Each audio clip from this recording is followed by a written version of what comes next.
बच्चों, जब भी बात ऑर्गेनिक केमिस्ट्री की आती है, बच्चों का सबसे बड़ा दुख होता है इतने बड़े बड़े नेम रिएक्शन। डायरेक्टली आप हेलोरीन नहीं बना सकते हो अगर आप नॉर्मली एरोमेटिक कोई कंपाउंड लो तो। इन दोनों ही रिएक्शन से यही दोनों सब्स्टिट्यूशन पॉसिबल होता है। फ्रीडल क्राफ्ट एल्काइलेशन बहुत बार पूछा गया है एग्जाम में, और ये नेम रिएक्शन बड़ी इंपॉर्टेंट भी है। गेटरमैन कोच रिएक्शन भाई एक बहुत अच्छा रिएक्शन है। वहीं ये रिएक्शन देखने को मिलती है एल्डोल, जहां पर कम से कम एक अल्फा हाइड्रोजन होता है। हेलो बच्चों, क्या हाल चाल? बढ़िया एकदम। मैं आप सभी का स्वागत करता हूं on this amazing platform of physics वाला।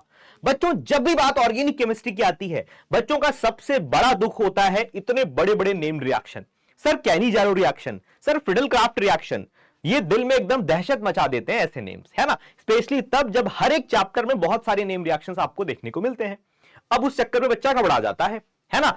और टेंशन मत लो भाई, आज का इस सेशन को देखने के बाद तुमको ये डर हमेशा हमेशा के लिए तुम्हारा डर भाग जाने वाला है, ठीक है। क्योंकि आज के इस सेशन में हम उन सारे नेम रिएक्शंस के बारे में बात करेंगे जो कि ऑर्गेनिक केमिस्ट्री में तुम्हें बहुत परेशान करते हैं। वो परेशानी तुम्हारी हमेशा हमेशा के लिए खत्म हो जाएगी बेटा, ठीक है। तो जितनी भी रिएक्शंस, नेम रिएक्शंस आपकी ऑर्गेनिक केमिस्ट्री में है, वो सारी नेम रिएक्शंस इस सिंगल वीडियो में हम कवर करने वाले हैं। हर एक रिएक्शन के कॉन्सेप्ट को समझेंगे बेटा, ताकि आपको आगे कभी भी प्रॉब्लम ना हो जब बात आए नेम रिएक्शंस की, ठीक है। तो चलो बिना किसी देरी के हम स्टार्ट करते हैं अपना बहुत ही ब्यूटीफुल सा सेशन, ठीक है। और जितने भी चैप्टर आपके सिलेबस में है वो सारा सब कुछ उससे रिलेटेड नेम रिएक्शंस हम कवर करने वाले हैं इस सिंगल वीडियो में, ठीक है ना। चलो बिना किसी देरी के हम स्टार्ट करेंगे अपना इस ब्यूटीफुल से सेशन को। और सबसे पहले हम बात करेंगे बेटा हेलोएल्केन और हेलोरीन चैप्टर से। आपका नेम रिएक्शन जो सबसे पहली है ना, सैंडमेयर एंड गेटरमैन अभिक्रिया। तो अब इन दोनों रिएक्शन की हेल्प से हम हेलोएरीन का फॉर्मेशन करते हैं। मतलब हम बनाते क्या है बेटा, हेलोएरीन, ठीक है। अच्छा, डायरेक्टली आप हेलोरीन नहीं बना सकते हो अगर आप नॉर्मली एरोमेटिक कोई कंपाउंड लो तो। आपको सबसे पहले एक डाइजोनियम सॉल्ट बनाना पड़ता है, डाइजोनियम लवण बनाना पड़ता है। उस डाइजोनियम सॉल्ट की रिएक्शन कराओगे आप, तब आपको हेलोरीन मिलेगा। डाइजोनियम सॉल्ट कैसे बनेगा? आप एनिलीन लो बेटा, बेंजीन ऊपर NH2 लगा है ना, तो ये एनिलीन होता है। इसी एनिलीन की रिएक्शन जब आप NaNO2HCl के साथ कराओगे तो आपका बनता है डाइजोनियम सॉल्ट, यानी बेंजीन ऊपर N2 पॉजिटिव और Cl नेगेटिव, है ना। ये लवण है, डाइजोनियम सॉल्ट है। अब इस डाइजोनियम सॉल्ट जो एरोमेटिक वाला होता है ना, बहुत स्थायी होता है, बहुत स्टेबल होता है। तो अब ये बहुत स्टेबल होता है, तो इसकी हेल्प से हम यहां पर सब्स्टिट्यूटेड हेलो आप बना सकते हो। यहां पे कुछ भी सब्स्टिट्यूट कर सकते हो आप, है ना। कुछ भी क्या, अगर मैं बोलूं हेलोएरीन की मैं बात कर रहा हूं, तो फ्लोरीन, क्लोरीन, ब्रोमीन, आयोडीन, इसमें से सिर्फ और सिर्फ आप क्लोरोबेंजीन और ब्रोमोबेंजीन का फॉर्मेशन कर सकते हो, इन दोनों को। इसके लिए अलग सा मेथड है, वो मैं बताऊंगा आपको, ठीक है। चलो, तो यहां पर आप क्लोरीन सब्स्टिट्यूट कर सकते हो बेंजीन के ऊपर डाइजोनियम सॉल्ट से, और आप ब्रोमीन सब्स्टिट्यूट कर सकते हो। इन दोनों ही रिएक्शन से यही दोनों सब्स्टिट्यूशन पॉसिबल होता है। पहले हम बात करेंगे सैंडमेयर रिएक्शन। तो ये जो आपने डाइजोनियम सॉल्ट ताजा ताजा बनाया है, इसी डाइजोनियम सॉल्ट की रिएक्शन जब आप कराते हो Cu2Cl2 और HCl के साथ में, तो ये क्लोरीन सब्स्टिट्यूट हो जाता है इस पूरे ग्रुप के प्लेस पे, यानी क्लोरोबेंजीन का फॉर्मेशन हो जाता है। आप Cu2Br2 HBr लोगे तो ब्रोमोबेंजीन बन जाएगा, है ना। साथ में CuCN लगा दोगे तो ऊपर CN सब्स्टिट्यूट हो जाएगा। ठीक इसी तरीके से, इसी तर्ज पर रिएक्शन है बेटा आपका गेटरमैन रिएक्शन। गेटरमैन रिएक्शन में भी हम डाइजोनियम सॉल्ट ही लेते हैं, बट जो कॉपर होता है पाउडर्ड फॉर्म में लेते हैं बेटा, और साथ में HCl लेंगे तो क्लोरोबेंजीन मिल जाएगा, HBr लोगे तो ब्रोमोबेंजीन मिल जाएगा। बहुत सिंपल सी, बहुत आसान सी रिएक्शन थी, नेम रिएक्शन। अब हम बात करेंगे फ्रिंकल-स्टीन अभिक्रिया। फ्रिंकल-स्टीन रिएक्शन क्या होता है सर? ये एक प्रकार की हैलोजन एक्सचेंज रिएक्शन होती है बेटा। हैलोजन विनिमय अभिक्रिया ये होती है। क्या होती है हैलोजन एक्सचेंज रिएक्शन? देखो, यहां पर आपका हेलोएल्केन है, और इसकी रिएक्शन जब किसी भी हेलोएल्केन की रिएक्शन, हेलोजन कौन सा बेटा, क्लोरो या ब्रोमीन वाला, है ना। इसकी रिएक्शन जब आप सोडियम आयोडाइड यानी NaI के साथ कराते हो, तो दोनों हेलोजन्स आपस में एक्सचेंज हो जाते हैं। यानी R के साथ जो हेलोजन लगा है वो सोडियम के साथ चला जाएगा, सोडियम वाला हेलोजन R के साथ आकर के लग जाएगा। देखो, बन गया आपका प्रोडक्ट। इसको याद करने का ट्रिक है, फ्रिंकल-स्टीन को नहीं, हमेशा फ्रिंकल-स्टीन को आपको नहीं बोलना है, हाँ नहीं बोलना है। नहीं का मतलब NaI, मतलब फ्रिंकल-स्टीन रिएक्शन में NaI सोडियम आयोडाइड यूज होता है, और हेलोएल्केन तो रहेगा यार, उसी का तो हेलोजन एक्सचेंज करोगे यहाँ पे, ठीक है। चलो भाई, तो यहां पर प्रेसिपिटेट बनता है बेटा, है ना। अब एसीटोन हम इसलिए लेते हैं ताकि रिएक्शन हमेशा फॉरवर्ड डायरेक्शन में चलती रहे, एज पर ली चैटलियर्स प्रिंसिपल। खैर आपको यहां पर सिर्फ रिएक्शन जानना है। तो यहां पर आपका हेलोएल्केन, है ना, और NaI के साथ में जब आप रिएक्शन कराते हो तो एक प्रकार की हेलोजन एक्सचेंज रिएक्शन है, क्योंकि दोनों हेलोजन का अदला बदली हो जाता है और आपको फाइनल प्रोडक्ट RI आपको मिल जाता है, ठीक है ना। चलो, SN2 मैकेनिज्म का ये फॉलो करता है। चलो नेक्स्ट, इसी बिल्कुल सेम कॉन्सेप्ट पे बेस्ड एक और हेलोजन एक्सचेंज रिएक्शन है, जिसको हम बोलते हैं Swarts reaction. Swarts reaction, Swarts reaction क्या होता है बेटा? देखो, यहां पर आप हेलोएल्केन तो लोगे ही लोगे यार, जाहिर सी बात है। अब जो आप सोडियम आयोडाइड ले रहे थे ना, यहां पर मेटालिक फ्लोराइड ले लेते हो आप, है ना, धात्विक फ्लोराइड आप यहां पर लेते हो, ठीक है ना। अच्छा, धात्विक फ्लोराइड जैसे AgF हो गया, Hg2F2 हो गया, COF2 हो गया, या तो फिर आपका SbF3 हो गया, इसमें से आप कुछ भी ले सकते हो, होगा वही, हैलोजेंस एक्सचेंज हो जाएंगे, सिंपल सी बात है। तो देखो RF बन गया आपका, है ना। एल्काइल फ्लोराइड बनाने का सबसे अच्छा तरीका है बेटा, ये सबसे बेस्ट मेथड है। इसको याद करने की भी ट्रिक मैंने बना रखी है। क्या है? स्वार्ट्स ने सिल्वर से फ्लाई किया, स्वार्ट्स ने क्या किया भैया? सिल्वर से फ्लाई किया, मतलब स्वार्ट्स रिएक्शन में सिल्वर से फ्लाई किया, मतलब AgF यूज होता है। AgF पता चल गया तो RX तो होगा ही होगा, दोनों को एक्सचेंज कर दो, बन गया प्रोडक्ट, स्वार्ट्स रिएक्शन, है ना।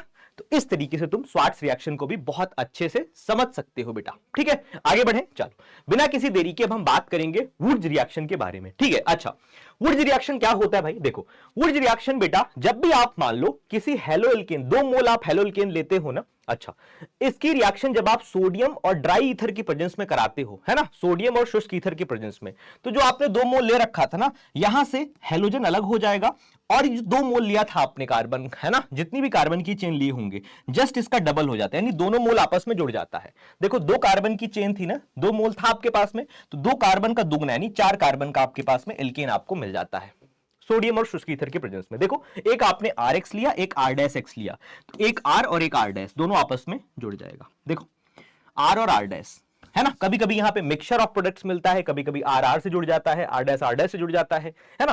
खैर, वो तो एक नॉर्मल अलग कंडीशन हो गई, लेकिन जनरली मैं अगर आपको बताऊं तो जो भी आपने 2 मोल ले रखा है, दोनों मोल जो आपका कार्बन वाला पार्ट होता है, दोनों कंबाइन हो जाता है। 2 कार्बन की चेन यहां पे दिख रही है एथेन बेटा, देखो यहां पे ब्यूटेन बन गया, इसका डबल हो गया सोडियम शुष्क ईथर के प्रेजेंस में।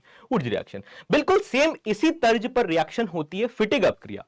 यहां पर वुड्स रिएक्शन में आप एल्काइल लेते हो, यहां पर आप एल्काइल हैलाइड लिया, आपने क्या लिया बेटा? Alkyl halide.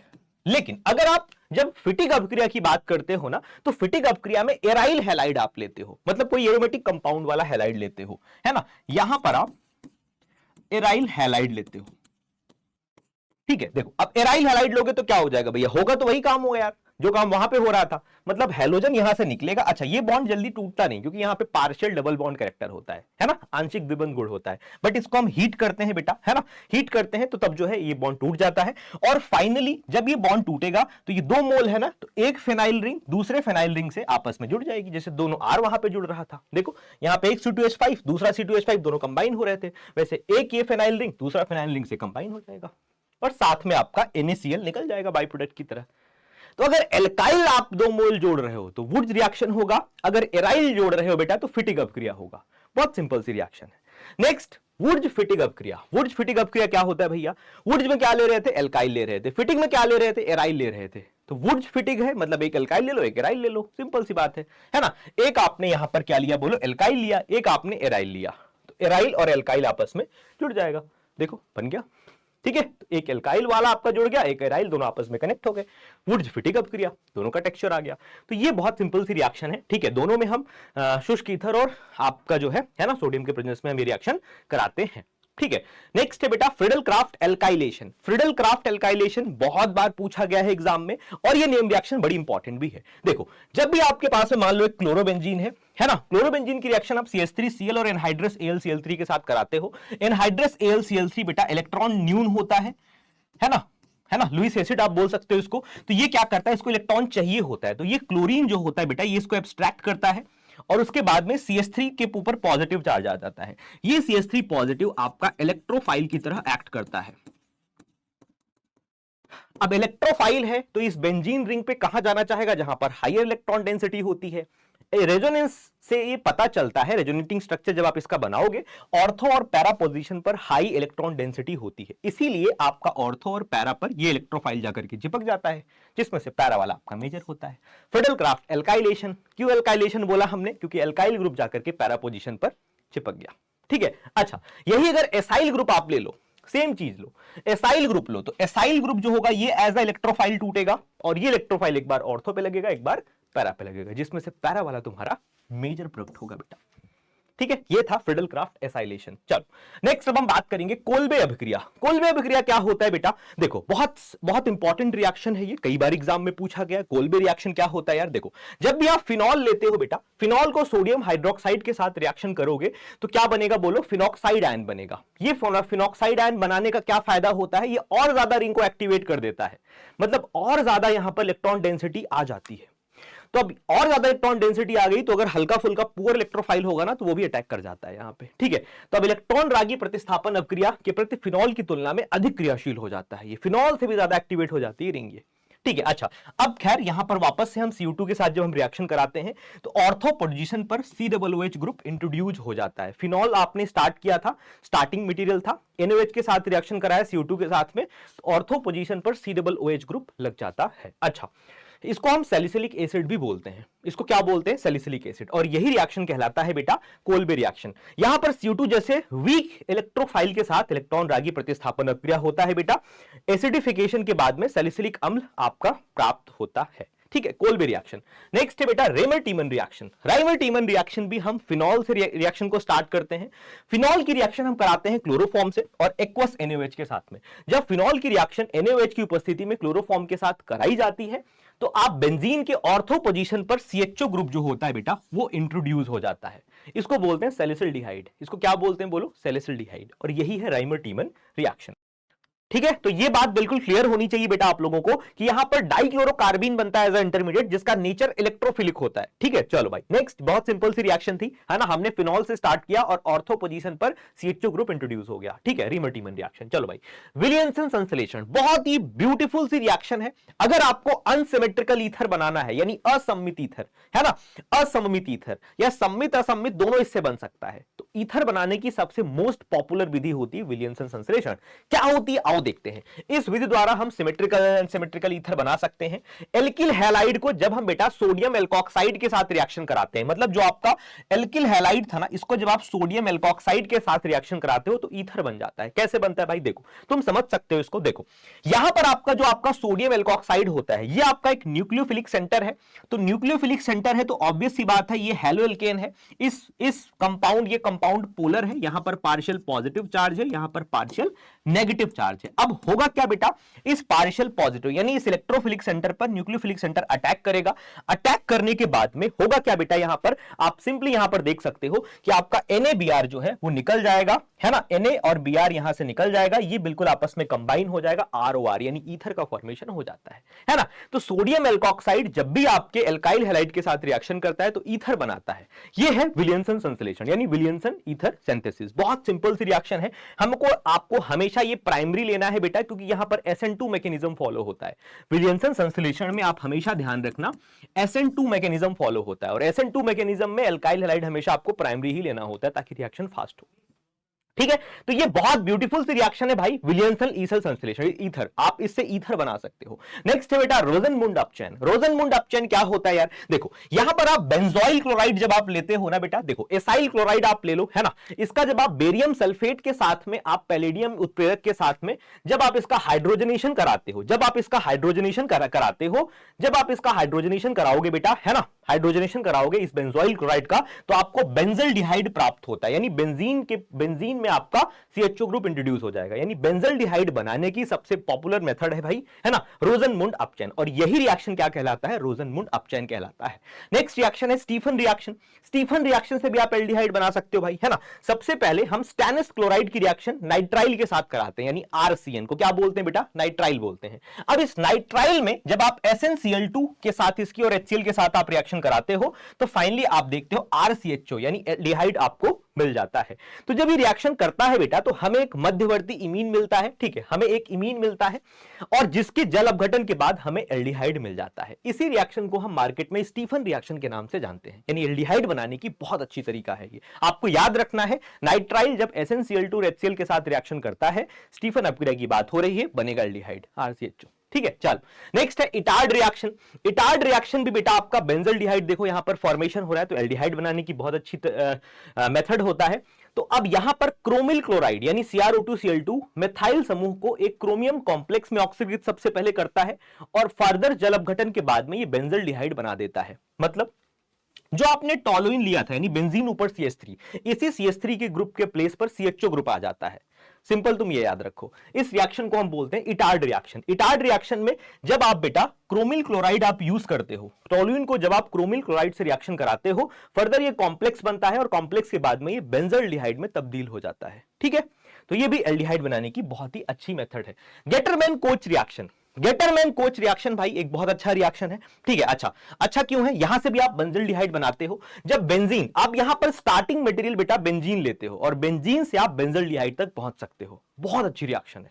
क्या होता है यहां पर? जब बेंजीन या इसके व्युत्पन्न को हम निर्जल AlCl3, ये क्या होता है? लुईस एसिड होता है। ठीक है, अच्छा याद करो फिडेल-क्राफ्ट रिएक्शन में भी हमने निर्जल AlCl3 यूज किया था। अच्छा, इसकी उपस्थिति में जब कार्बन मोनोऑक्साइड और HCl के साथ हम रिएक्शन कराते हैं बेटा, तो बेंजल्डिहाइड प्राप्त होता है। मतलब आपने लिया क्या था? बोलो, बेंजीन लिया था। इस बेंजीन की रिएक्शन COHCl और एनहाइड्रस AlCl3 के साथ जब आप कराते हो तो आपको बेंजल्डिहाइड की प्राप्ति होती है और यही रिएक्शन कहलाती है गेटरमैन कोच रिएक्शन। यही रिएक्शन कहलाती है गेटरमैन कोच रिएक्शन। ठीक है, चलो नेक्स्ट। अच्छा, इसकी हम मैकेनिज्म पे नहीं जा रहे हैं क्योंकि बहुत ही हम कोशिश कर रहे हैं कि इसको 20-25 मिनट में ही वीडियो को हम कंबाइन करें और सारे नेम रिएक्शन आपको अच्छे से एक बार क्लैरिटी मिल जाए। ठीक है, नेक्स्ट है क्लेमेंशन अपचयन। क्लेमेंशन और वोल्फ किश्नर दोनों रिएक्शन एक ही तर्ज पे है बेटा, एक ही चीज बनता है। देखो क्या बनता है, मान लो आपके पास में एल्डिहाइड है बेटा, CO ग्रुप है ना। अब एल्डिहाइड से अगर मान लो आपको डायरेक्टली आपको नॉर्मल हाइड्रोकार्बन में आपको इसको रिड्यूस करना है, तो कैसे करोगे? मतलब जो CO ग्रुप है वहां पर CH2 आ जाए, O की जगह पर H2 आ जाए। तो इसके दो रास्ते हैं, या तो आप इसकी जिंक अमलगम और HCl के साथ रिएक्शन करा दो, जिंक अमलगम या HCl के साथ आप इसकी रिएक्शन करा दो, या तो आप जो है NH2H2 यानी हाइड्रोजन और H2 के साथ आप फर्दर KOH के साथ में एथिलीन ग्लाइकोल के साथ रिएक्शन करा दो। तो बनेगा तो सेम वही प्रोडक्ट, हाइड्रोकार्बन ही बनेगा। मतलब जो एल्डिहाइड था, ये जो CO ग्रुप था, यहां पर CH2 आ जाएगा। ठीक है, मतलब डायरेक्टली आप एल्डिहाइड को, कार्बोनिल कंपाउंड को हाइड्रोकार्बन में अगर रिड्यूस करना चाहते हो, सेम प्रोडक्ट बनता है दोनों रिएक्शन के थ्रू। अगर आपका क्लेमेंशन अपचयन आ रहा है या तो वोल्फ किश्नर अपचयन आ रहा है, दोनों रिएक्शन के थ्रू एल्डिहाइड जो होता है बेटा आपका डायरेक्टली हाइड्रोकार्बन में कन्वर्ट हो जाता है, बस रिएजेंट चेंज होता है। जब बात आती है क्लेमेंशन अपचयन की, तो जिंक अमलगम और HCl के साथ रिएक्शन कराते हो आप। जब वोल्फ किश्नर अपचयन की बात आती है तो NH2H2 और साथ में KOH एथिलीन ग्लाइकोल के साथ आप रिएक्शन कराते हो, बनेगा तो हाइड्रोकार्बन ही। ठीक है, एक ही तर्ज की रिएक्शन थी। नेक्स्ट अब हम बात करेंगे बेटा, अब हम नेक्स्ट बात करने वाले हैं। ठीक है, चलो नेक्स्ट है भाई टॉलेन परीक्षण। टॉलेंस टेस्ट बहुत फेमस टेस्ट है ना। इसको एज अ टेस्ट हम यूज करते हैं। ये एक माइल्ड ऑक्सीडाइजिंग एजेंट है, ये एक मृदु ऑक्सीकारक है ना।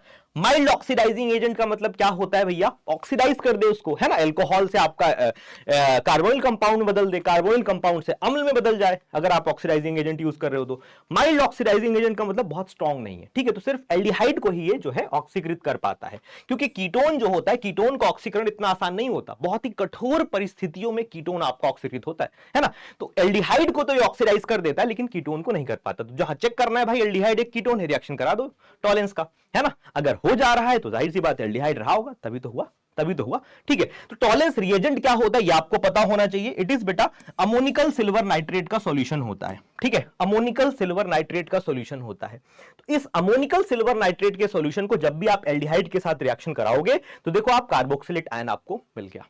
ठीक है, अच्छा यहां पर सिल्वर मिरर भी मिलता है बेटा, है ना, बिल्कुल चांदी जैसा चमकता हुआ। तो ये आपको सिल्वर मिरर भी फॉर्म होता है। ठीक है ना, कार्बोक्सिलेट आयन मिला, साथ में सिल्वर की पीपीटी भी मिलती है, सिल्वर मिरर बनता है, बिल्कुल एकदम चांदी की तरह चमकदार परख नली में चारों तरफ इस तरीके से दिखता है। तो टॉलेंस रिएजेंट की यही खूबी है। अगर आप एल्डिहाइड की रिएक्शन अमोनिकल सिल्वर नाइट्रेट से कराओगे तो आपको एसिड तो मिलेगा, मतलब अम्ल में ऑक्सीकृत हो गया, साथ साथ बेटा आपको सिल्वर मिरर भी मिलता है।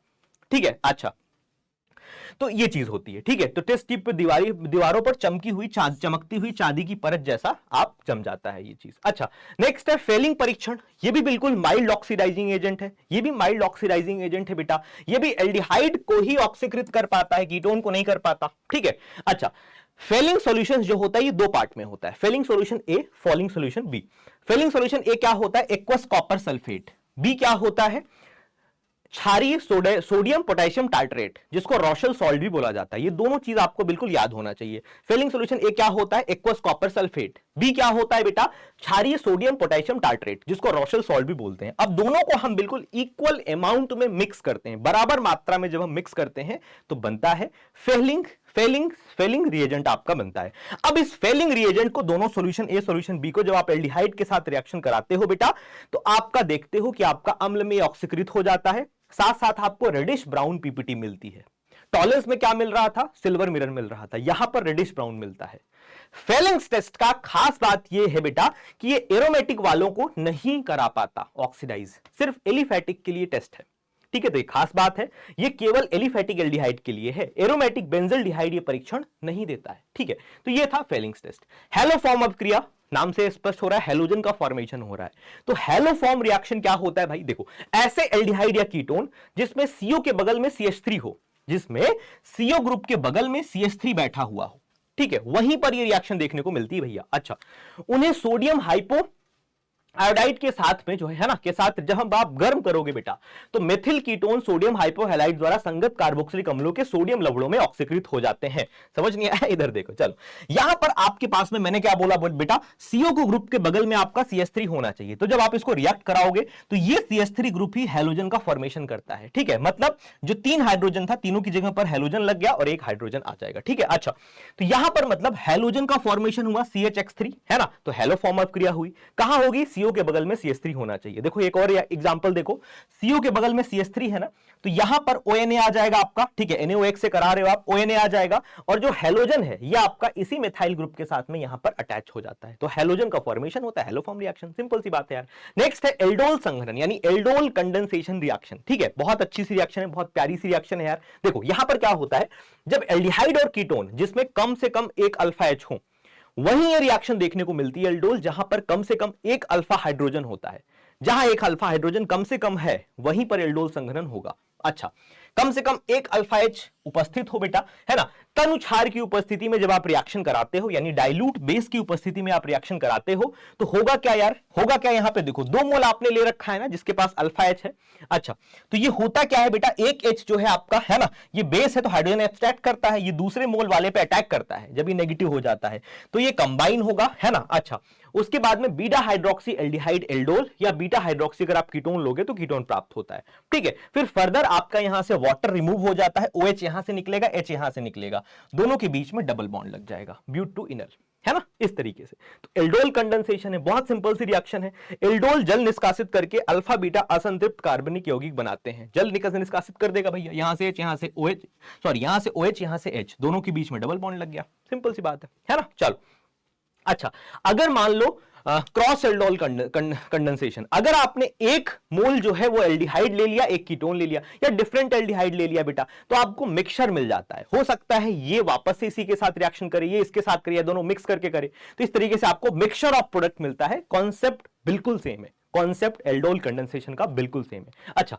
कैनिजारो रिएक्शन, एल्डोल कहां हो रहा था? जहां पर अल्फा H था। कैनिजारो कहां होगा? जहां अल्फा हाइड्रोजन नहीं होता है, वही होती है कैनिजारो रिएक्शन। तो आपको सबसे पहले चेक करना है, वहां पर अल्फा हाइड्रोजन की अब्सेंस होनी चाहिए, नहीं होना चाहिए अल्फा हाइड्रोजन। ठीक है, एल्डिहाइड जिसमें, ऐसे एल्डिहाइड जिसमें कोई अल्फा हाइड्रोजन नहीं होता है, ये वहां पर डाइल्यूट बेस के साथ रिएक्शन हो रही थी, ये सांद्र NaOH यानी कंसंट्रेटेड के साथ रिएक्शन होगा। सांद्र NaOH या सांद्र KOH के साथ में जब रिएक्शन होती है बेटा, तो ऑक्सीकरण और अपचयन दोनों एक साथ होता है। मतलब कोई भी आपके पास में एल्डिहाइड है ऐसा जिसके पास अल्फा H नहीं है, जब आप इसको कॉन्सेंट्रेट NaOH के साथ रिएक्शन कराओगे बेटा, एक मोल का ऑक्सीकरण हो जाता है, एक मोल का अपचयन हो जाता है।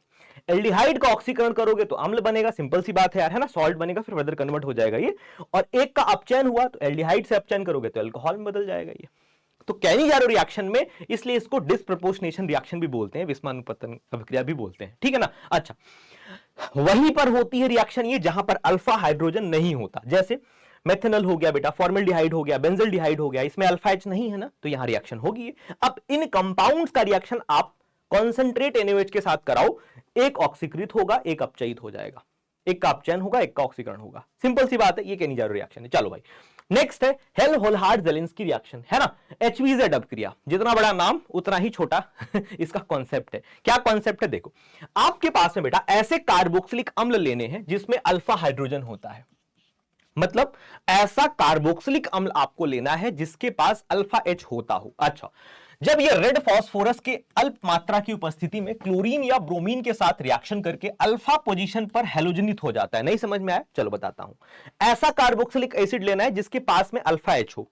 तो इस कार्बोक्सिलिक एसिड का पड़ोसी कार्बन अल्फा कार्बन होता है बेटा। अब इस अल्फा कार्बन से जुड़े हुए हाइड्रोजन क्या होते हैं? अल्फा हाइड्रोजन होते हैं। अब इसी एक हाइड्रोजन की जगह पर बस हैलोजन लगा दो, काम खत्म। ठीक है, आपको अगर मैं ट्रिक बोलूं, अल्फा एच हटाओ और एक्स लगाओ, एक अल्फा हाइड्रोजन को, ऐसा कार्बोक्सिलिक एसिड लो जिसके पास में कम से कम अल्फा हाइड्रोजन हो, एक अल्फा एच को हटाओ, वहीं पर हाइड्रोजन लगा दो, HVZ रिएक्शन। ठीक है, यही है हेल्होल्ट्ज-हार्ट्ज की रिएक्शन। देखो यहां पे ऐसा हमने COOH लिया जिसके पड़ोसी कार्बन पर अल्फा कार्बन है, दो अल्फा एच है, तो एक अल्फा एच की जगह पर आपका एक्स प्रतिस्थापित हो गया। यार सिंपल सी बात है, क्लोरीन या ब्रोमीन यहां पर आप लगा सकते हो। ठीक है, रिएक्शन में X2 और रेड फास्फोरस होना चाहिए, है ना, H2 के साथ में। तो इस तरीके से आपका ये उन एसिड्स के लिए है जिसके पास अल्फा एच होता है, एक अल्फा एच एक्स से रिप्लेस हो जाता है। ठीक है, चलो गैब्रियल थैलामाइड संश्लेषण, है ना, गैब्रियल थैलामाइड संश्लेषण, ये कौन सी रिएक्शन है बेटा? देखो यहां पर आपको अगर प्राइमरी एमीन बनाना है, एमीन बनाने के लिए, अब हम एमीन में घुस चुके हैं। ठीक है, तो अगर आपको एलिफेटिक एमीन बनाना है, प्राइमरी एमीन, तो उसके लिए बेस्ट मेथड होता है ये। क्या होता है? देखो यहां पर बेटा हम थैलीमाइड लेते हैं। ठीक है, सिंपल से। अच्छा, अब इसकी रिएक्शन KOH के साथ कराओगे आप, तो जाहिर सी बात है बेटा, K जो है आपका, K जो है नाइट्रोजन के पास आकर के अटैच हो जाएगा, क्योंकि ज्यादा इलेक्ट्रोनेगेटिव है, ये आपका कम है, तो K N के साथ अटैच हो जाएगा। फिर वापस से आप इसका RX के साथ रिएक्शन कराओगे तो RN के पास आ जाएगा और आपका KX जो है आपका बाहर निकल जाएगा, RN के पास आ गया। अब आप इसकी NaOH के साथ रिएक्शन आप करा रहे हो, NaOH के साथ रिएक्शन कराने पर जो NR है ना, RN है ना, RN, यहां पे दो हाइड्रोजन आकर के इसके साथ जुड़ जाता है, यानी RNH2 हो जाता है। RNH2 क्या है? 1 डिग्री एमीन है, प्राइमरी एमीन बन गया। बाकी जो ONA था बेटा, ONA था, ये आपका एज इट इज यहां पर लग गया, ये एज अ बाई प्रोडक्ट आप जान सकते हो। मेन आपका ये था, काम का बात ये था, प्राइमरी एमीन, यानी यहां से आपको क्या मिल गया? बोलो, प्राइमरी एमीन मिल गया। तो अगर आपको 1 डिग्री एमीन बनानी है तो Gabriel phthalimide synthesis is the best method. अच्छा, यहां पर प्योर एलिफेटिक प्राथमिक एमीन बनती है, केवल एलिफेटिक के लिए यूजफुल है बेटा ये, ठीक है ना। अच्छा, एरोमेटिक प्राथमिक एमीन इस विधि द्वारा हम नहीं बना सकते हैं, ये बात आपको नोट करने वाली है, ठीक है। चलो नेक्स्ट अब हम बात करेंगे Hofmann bromamide degradation. Hofmann bromamide, जितना बड़ा नाम है ना, नाम में ही इसका सब कुछ छुपा हुआ है। हॉफमैन साइंटिस्ट का नाम था, ब्रोमामाइड मतलब ब्रोमीन और एमाइड आप लोगे, डिग्रेडेशन मतलब एक कार्बन कम हो जाता है, डिग्रेडेट हो जाता है। एमाइड लोगे, देखो हॉफमैन ब्रोमामाइड डिग्रेडेशन, हॉफमैन तो साइंटिस्ट का नाम है, ब्रोमामाइड मतलब एमाइड और ब्रोमीन आप Br2 लो, साथ में NaOH के साथ जब आप इसको रिएक्शन कराओगे ना तो क्या होगा, देखो CO ग्रुप को यहां से उड़ा दो, क्या बचा बेटा, RNH2 जोड़ दो, एमीन बन गया तुम्हारा, ठीक है। तो डिग्रेडेट हो गया ना, एक कार्बन कम हो गया ना, इसलिए डिग्रेडेशन होता है, ये इसीलिए डिग्रेडेशन होता है, ठीक है। अच्छा, इस प्रकार बनी एमीन में एमाइड में उपस्थित कार्बन परमाणुओं से एक कार्बन कम होता है, ये है हॉफमैन ब्रोमामाइड डिग्रेडेशन। जब एसिड को एमाइड को क्षार की उपस्थिति में Br2 के साथ रिएक्शन हम कराते हैं तो जनक एमाइड की तुलना में एक कार्बन कम हो जाता है और आपको एमीन प्राप्त हो जाता है यहां से, ठीक है। अच्छा, कार्बिल एमीन रिएक्शन, ये भी बहुत अच्छी रिएक्शन है यार, है ना, बहुत पॉपुलर रिएक्शन है। तो जब एलिफेटिक या एरोमेटिक कोई भी प्राथमिक एमीन 1 डिग्री एमीन क्लोरोफॉर्म और एथेनॉलिक KOH के साथ रिएक्शन करता है बेटा, और हल्का सा आप इसको गर्म करोगे, हल्का सा हीट करोगे, तो आपका यहां पर कार्बिल एमीन का फॉर्मेशन होता है, जिसको आइसोसाइनाइड भी बोलते हैं, या तो आइसोसाइनाइड या कार्बिल एमीन, है ना। आरएनसी क्या होता है, आइसोसाइनाइड होता है, ठीक है। तो यहां पर आपने प्राथमिक एमीन लिया, या तो आप एलिफेटिक ले लो या एरोमेटिक ले लो, दोनों में से कोई सा भी आप ले सकते हो, लेकिन 1 डिग्री होना चाहिए बेटा। 1 डिग्री एमीन आप क्लोरोफॉर्म और एथेनॉलिक KOH के साथ रिएक्शन कराओ, हीट करो बेटा, आपका बनेगा आइसोसाइनाइड बनेगा, ठीक है, या उसी को कार्बिल एमीन बोलते हैं। सेकेंडरी और टर्सरी एमीन ये रिएक्शन नहीं शो करते हैं, देखो सेकेंडरी और टर्सरी रिएक्शन, टर्सरी जो एमीन्स होते हैं वो ये अभिक्रिया नहीं दिखाते हैं, है ना। एलिफेटिक का आपने देखा, एरोमेटिक का भी आप देख सकते हो, बनेगा आपका आइसोसाइनाइड ही। ये है आपकी कार्बिल एमीन रिएक्शन। चलो अब नेक्स्ट बात करेंगे बेंजीन सल्फोनिल क्लोराइड के साथ रिएक्शन, यानी हिंसबर्ग अभिकर्मक भी बोला जाता है। यानी बेंजीन सल्फोनिल क्लोराइड जो है बेटा, इसको आप हिंसबर्ग रिएजेंट बोलते हो। जब ये हिंसबर्ग रिएजेंट 1 डिग्री एमीन के साथ रिएक्शन करता है तो कुछ नहीं होता, बस यहां से HCl निकल जाता है, यहां से HCl रिमूव हो जाता है बेटा, ठीक है। बाकी बचे हुए पार्ट को आप एज इट इज कनेक्ट कर दो। अब मजे की बात यह है कि ये आपका इलेक्ट्रॉन विड्रॉइंग ग्रुप है, ये क्या है बोलो, इलेक्ट्रॉन विड्रॉइंग ग्रुप है। अब ये इलेक्ट्रॉन विड्रॉइंग ग्रुप से विड्रॉ करेगा इलेक्ट्रॉन, जिसकी वजह से ये हाइड्रोजन जो है ये एसिडिक हो जाता है। कैसा होता है बोलो, अम्लीय हो जाता है। कैसा होता है बोलो, अम्लीय हो जाता है भाई। मतलब इस 1 डिग्री एमीन से जब आप रिएक्शन करा रहे हो तो 1 डिग्री एमीन के पास में केवल एक ही आर ग्रुप होता है, 2 हाइड्रोजन होते हैं, एक हाइड्रोजन तो HCl बन के निकल गया, बचा हुआ हाइड्रोजन अम्लीय हाइड्रोजन होता है, जिसकी वजह से क्षार में विलय होता है ना। इसको टेस्ट की तरह भी यूज करते हैं। मतलब प्राइमरी एमीन जब आप लोगे तो वो एसिडिक एज उसके पास होगा, वो अम्ल की तरह व्यवहार करेगा, क्षार में विलय होगा। अगर आप यही बेटा सेकेंडरी एमीन लेते हो, देखो 2 डिग्री अगर आप एमीन लोगे तो 2 डिग्री जब आप एमीन लेते हो बेटा, तो अब आप देखो अगर आपने 2 डिग्री एमीन ले रखा है, 2 डिग्री एमीन का मतलब 2 आर ग्रुप उस पर लगे हुए होंगे, केवल एक ही हाइड्रोजन होगा, और जो एक ही हाइड्रोजन होगा ये हाइड्रोजन तो Cl के साथ HCl निकालने में बिजी हो जाएगा, है ना। तो अब इसके पास में कोई हाइड्रोजन बचा ही नहीं जो कि एसिडिक हो, तो नहीं एसिडिक एच है तो ये आपका क्षार में अविलय होता है ना। और टर्सरी जो एमीन होती है वो रिएक्शन देती ही नहीं है। क्यों नहीं देती है सोचो, यहां पर आपके पास में अगर टर्सरी एमीन हुआ तो तीनों की तीनों नाइट्रोजन की वैलेंसी आर ग्रुप से सेटिस्फाई होंगी, इसके पास कोई हाइड्रोजन ही नहीं है कि HCl निकले जैसे ऊपर निकल रहा था, है ना। तो जब हाइड्रोजन ही नहीं है तो रिएक्शन देती ही नहीं है, तो इसको हम एज अ टेस्ट की तरह यूज करते हैं। अगर तुमको चेक करना है प्राइमरी एमीन है, सेकेंडरी है कि टर्सरी है, तो प्राइमरी एमीन अगर होगी, अगर आप इसका बेंजीन सल्फोनिल क्लोराइड के साथ रिएक्शन करा दो, अगर क्षार में विलय है तो प्राइमरी होगी, नहीं विलय हो रही तो सेकेंडरी होगी, रिएक्शन ही नहीं हो रहा है टर्सरी एमीन होगी। यार कितनी अच्छी रिएक्शन है देखो, है ना। तो इसलिए हम इसको यूज करते हैं। कपलिंग रिएक्शन, युग्मन अभिक्रिया क्या होता है भैया, देखो तो जो आपका डाइजोनियम सॉल्ट है ना, ये डाइजोनियम सॉल्ट जब आपका फिनॉल के साथ रिएक्शन करता है तो यहां हाइड्रोजन होगा भाई, यहां Cl होगा, तो HCl यहां से रिमूव हो जाता है बेटा, दोनों के दोनों कपल हो जाते हैं, कपलिंग रिएक्शन कहलाती है ये, ठीक है। इसको हम ऑरेंज डाई के नाम से भी जानते हैं, ठीक है। अच्छा ये आपका ऑरेंज डाई है, ठीक है, ये ऑरेंज डाई है, बेसिक मीडियम में रिएक्शन होती है। अच्छा एक तरीके की और कपलिंग रिएक्शन है, इसी डाइजोनियम सॉल्ट की रिएक्शन अगर आप बेटा एनिलीन के साथ करा दे रहे हो तो यहां से भी HCl निकलेगा यार, लेकिन ये एसिडिक मीडियम में रिएक्शन होती है, दोनों के दोनों कपलिंग हो जाएगी और ये येलो डाई कहलाता है, यानी पीला रंजक ये कहलाता है। ये जो बना बेटा इसको हम येलो डाई के नाम से जानते हैं, ठीक है। तो बस यही था नेम रिएक्शन, जितनी भी नेम रिएक्शन थी बेटा हमने थोड़ी सी जल्दी कवर की है। तो अब इसके अगर मैं मैकेनिज्म पे जाता तो डेफिनेटली आपको थोड़ी और फीलिंग आती, लेकिन इस वीडियो का मकसद ये था कि जितनी भी ऑर्गेनिक केमिस्ट्री की आपकी नेम्ड रिएक्शन है उसको हम एक सिंगल वीडियो में बिल्कुल अच्छे से धुआं कर दें, ठीक है। तो आई होप वो चीज मैं कर पाया हूं। अगर आपके कुछ भी डाउट्स होंगे तो जरूर कमेंट बॉक्स में बताना, और कैसा लगा ये वीडियो कमेंट बॉक्स में जरूर बताना, तो ठीक है। चलो अच्छे से पढ़ते रहो, फिर एक नेक्स्ट वीडियो में मिलते हैं एक बहुत ही धुआंधार वीडियो के साथ। तब तक के लिए all the best, take care, thank you so much बच्चों।